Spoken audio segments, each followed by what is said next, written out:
O Pablo Marçal, ele simplesmente quebrou a internet ontem ao insinuar durante o debate eleitoral da Prefeitura de São Paulo que o candidato da esquerda lulista, o Guilherme Boulos, é um cheirador de cocaína e comedor de açúcar.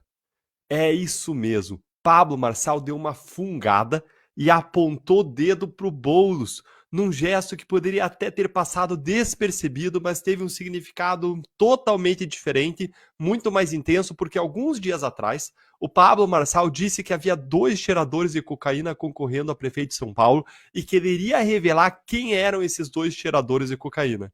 Aí, depois do gesto do Pablo Marçal ontem, a internet foi a loucura e passou a dizer que o Boulos seria um desses dois usuários de drogas, que Pablo havia cumprido a sua promessa e tinha revelado o primeiro deles.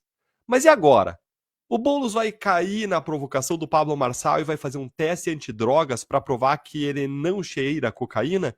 Ou será que o Boulos vai ignorar a provocação, não vai fazer o teste e vai deixar essa acusação no ar, pairando sobre ele para sempre?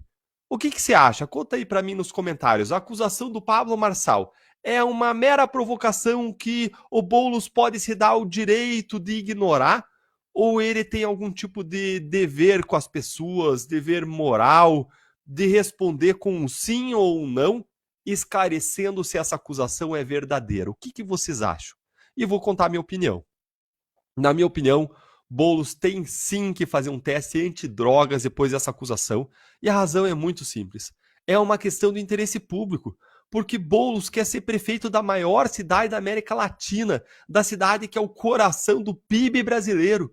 Os cidadãos e os eleitores de São Paulo, confrontados com essa acusação contra o Boulos, têm o direito de saber se o futuro possível prefeito é usuário de drogas, porque isso afeta várias coisas. Afeta a disponibilidade do futuro prefeito, caso ele seja eleito, afeta a capacidade mental, afeta o raciocínio, afeta a sua capacidade de se autodeterminar, afeta o seu juízo, os seus julgamentos, afeta as suas prioridades, afeta políticas públicas antidrogas e afeta também os próprios eleitores, no sentido de saberem se eles querem ou não ter um prefeito que é usuário de drogas, que é dependente químico.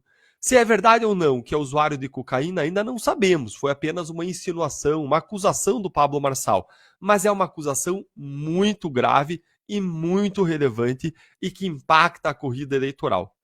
E o próprio Boulos é o maior interessado em provar que essa insinuação seria uma mentira, porque ele com certeza não quer que essa pecha de cheirador de cocaína pese sobre o seu currículo e sobre a sua história.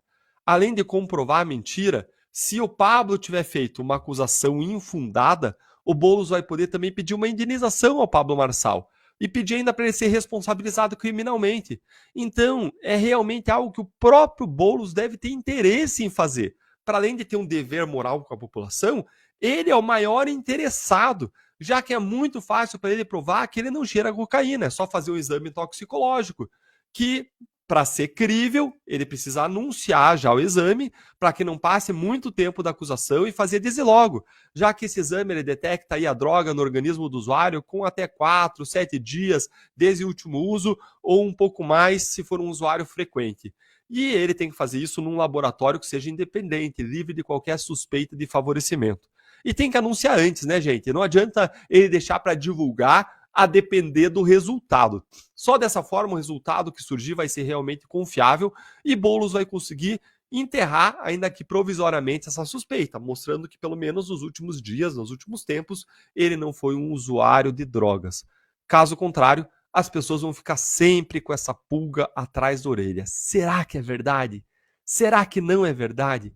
E a simples suspeita certamente vai impactar o cenário eleitoral. E é justo que suspeite, as pessoas fazem cálculos. Cálculo do potencial dano de você ter alguém que tenha realizado aquela conduta, vezes a probabilidade de que realizou aquela conduta. É um cálculo que é muito importante das pessoas fazerem, por exemplo, na seara criminal, sobre as pessoas que são suspeitas de praticarem corrupção, que tem investigações, acusações, inquéritos, ainda que as pessoas não tenham sido condenadas. Porque no país da corrupção, você precisa fazer um juízo crítico de probabilidade. Todo mundo está cansado, teoricamente, de político corrupto. Não dá, por exemplo, para no Rio de Janeiro a gente seguir elegendo os mesmos corruptos e sempre tem uma longa fila de prefeitos e governadores acusados ou condenados por corrupção. A gente não pode deixar a última palavra para a justiça. Porque a justiça no Brasil é uma justiça falha. Ela é a grande promotora da impunidade dos corruptos. Ou a população vai levar efeito a própria justiça pelas mãos, pelos votos nas urnas, ou a justiça jamais virá. O trabalho que a Lava Jato começou na justiça precisa acabar na política por meio do voto. Da mesma forma, é plenamente legítimo que as pessoas analisem a probabilidade de que ele seja usuário de droga e o quanto que isso pode impactar a gestão que ele venha a fazer. Fora todo o caráter ideológico, todas as outras milhões de razões que nós temos para nos opor a uma gestão de Boulos à frente da Prefeitura de São Paulo. Mas, como a gente está concentrado aqui nessa questão do uso de drogas, eu quero deixar a pergunta para você. O que você acha da insinuação do Pablo Marçal sobre Boulos? É verdade ou é mentira? Boulos, ele tem que fazer um exame para prestar contas à sociedade? Ou se trata, na sua opinião, de uma mera provocação e ele pode se dar o direito de ignorar? Conta aí pra gente nos comentários.